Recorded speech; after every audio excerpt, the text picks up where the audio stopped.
Across its 25-year history, the Animal Crossing devs have implemented hundreds of features into the franchise, some which absolutely revolutionized the game, and others that probably could have been left out. Yeah, thank you very much, it's time to go. But every once in a while, the devs remove features that were beloved by fans. So today, we're going to be discussing 10 Animal Crossing features that never should have been removed.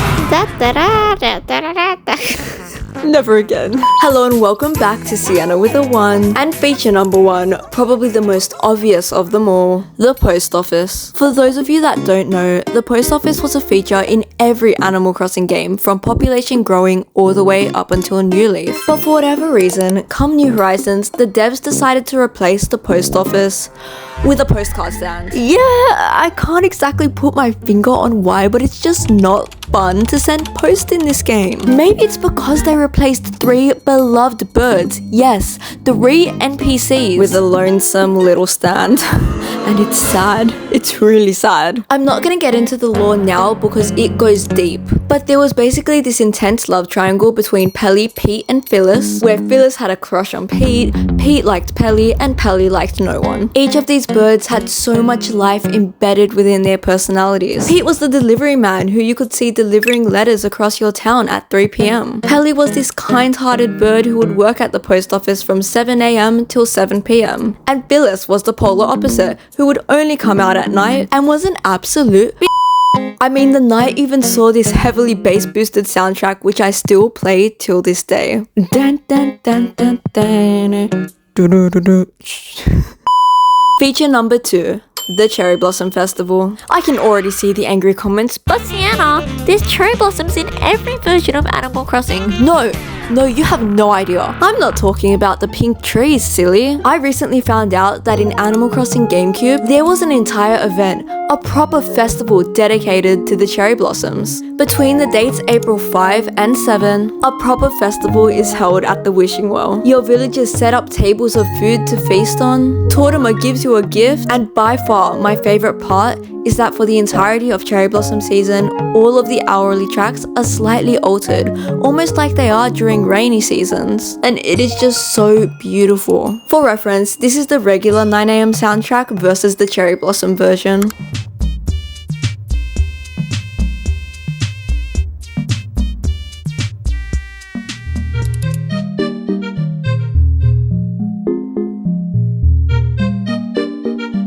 It's an immaculate soundtrack that just sounds so magical and perfect for the season. And the saddest part is that nobody even knows it exists. So please, bring back the Cherry Blossom Festival and bring back Cherry Blossom themed hourly music. Thank you! Feature number 3.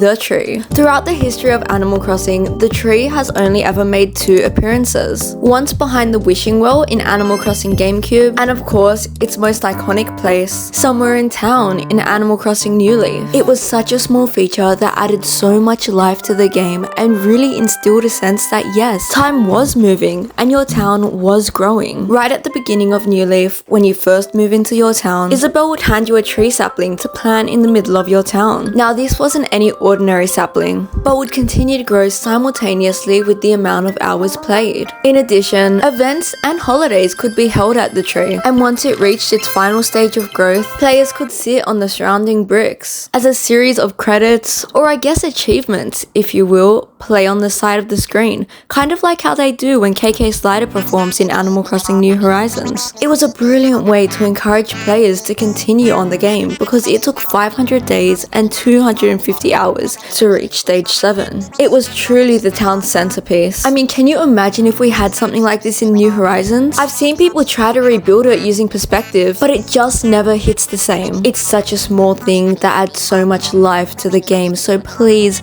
bring back the town tree. Feature number 4. Tortois Island. Yet another feature from Animal Crossing New Leaf. Tortois Island was one of the most iconic parts of the game, and it was genuinely such a shock to everyone when it wasn't brought back, especially considering New Horizons was set on an island, so it would have tied in with the game's theme perfectly. The island is accessed via Captain's boat, and on the island you can meet his entire family. Wow, so what's this? Another instance of the developers slaughtering NPCs for no good reason? Leilani, his wife, Layla, his daughter, and Grams, his grandma, were all cut from the game, and it was just so cruel. Anyways, on the island, the player could register for minigame tours, purchase island exclusive items, and sell items in the lobby. Outside is a circular island where players can catch fish, bugs, and sea creatures, and because the island is always set in summer, it would allow players to catch out of season bugs as well. But the main event were the minigames. Using the 3DS's online connectivity, you could verse people from around the world at a series of minigames. It was not only such a great way to make friends, but provided a secondary source of income as well, known as medals, which you could trade in for items like the swimsuit. There is absolutely nothing to do multiplayer wise in New Horizons, so I seriously can't wrap my head around why this wasn't brought back. Please, we need it in the next game. Feature number 5, the Flea Market.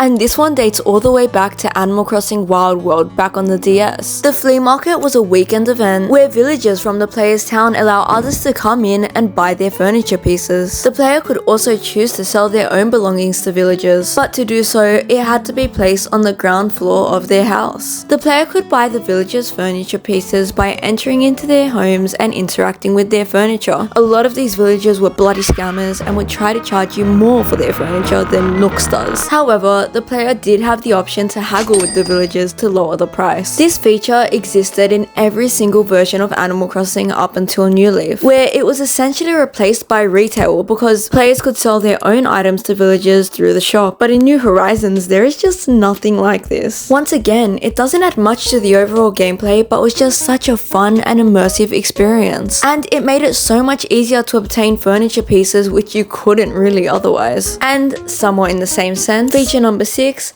I low-key forgot what it was called, so we're just gonna go with the market again. In my last video, I was talking about how cool it would be if the next Animal Crossing featured some kind of online feature where you could sell your items to players from other islands. And as it turns out, this actually used to be a thing. Back in Animal Crossing Let's Go to the City, there was a store run by Lloyd the Gyroid where you could list your furniture pieces for friends to buy. And in the same way, your friends could visit the store and put their own furniture up for sale, which you could then buy. Instead of it being a straightforward one and done price, you could take part in proper bidding wars against your friends. And by a certain time, which I believe in most cases was 12 PM on a Thursday, whoever had the highest bid would obtain the item. We need an in-game way to sell items to other people. It would make collecting the entire catalog of furniture so much easier. And it's way more efficient than having to use sites like Nookazon to buy and sell your products, which did come with a lot of risk. There is really no reason for the devs not to bring this back, and I would be really surprised if it wasn't a feature in the next game. Number 7, Gracie's specialty store. Gracie had appeared in every single Animal Crossing game up until New Horizons, and was basically this absolute diva giraffe who would sell her own line of exclusive, albeit expensive, furniture and fashion pieces. Her roles in every game were slightly different, but it always revolved around fashion. In Animal Crossing GameCube, Gracie could appear in your town on a random weekday, where the player would be tasked with cleaning Gracie's car for a small reward. She pretty much had the same role in Wild World, except now she would have a personality quiz for the player. City Folk was the game where she cemented her position as #1 fashion designer. She owned a store called Gracies in the city and recruited LaBelle, one of the Able sisters, as a sales clerk. It was essentially the Animal Crossing version of Gucci or Louis Vuitton. She sold very expensive pieces of furniture and fashion, but her sets were always so cute and would change out every single week. And she maintained the same role in Animal Crossing New Leaf. She really gave players something to work towards in the late game, and more importantly, something to spend their bells on, because I swear there is just no reason to have a lot of bells in Animal Crossing New Horizons. You cannot do anything with them, and I hate it. Bring back Gracie. Number 8. The Sports Fair. The Sports Fair was a semi-annual event in the first generation of Animal Crossing, where the players and villagers participate in various sporting activities. There were 2 events total, the Spring Sport Fair and the Autumn Sport Fair. Each event also had its own music, and you guys know how much I love my Animal Crossing music, with the spring track sounding like this,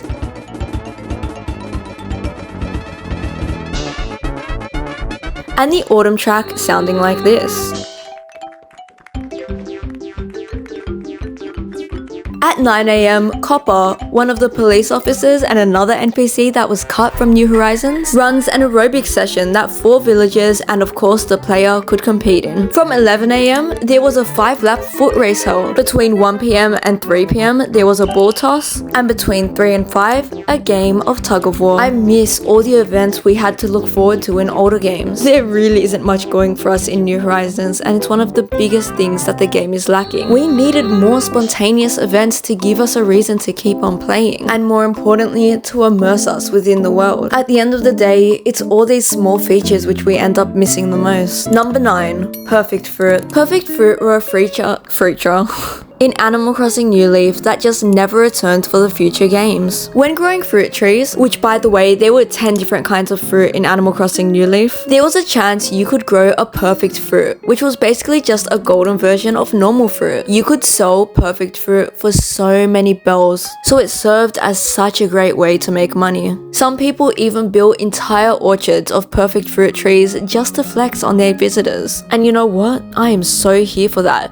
Bring it back. And finally, probably the feature I missed the most of all, Celeste's Observatory. Celeste, who is the sister of Blathers, used to have her own wing in the museum, which allowed you to look up at the night sky and design your own constellations. If a player chose to create a constellation, they'd have a maximum of 16 lines to use. And once designed, they even had the option to name their own constellations. And here's the magical part. Once you were finished designing, that very night, the same constellation would appear in the night sky. You literally had the power to design your own night sky in the old Animal Crossing games. You could add as many constellations as you liked, and they would only ever disappear if you deleted them from your library. I loved everything about being able to make my own constellations and then go out and see them in the night sky. Yet another one of those small features which just added so much life and personality to the game. I could easily list another 50 features I'd love to see return, but I know you guys have no attention span, so I'm gonna let you go now. Be sure to let me know in the comments below if you'd like to see a part 2, and thanks so much for watching.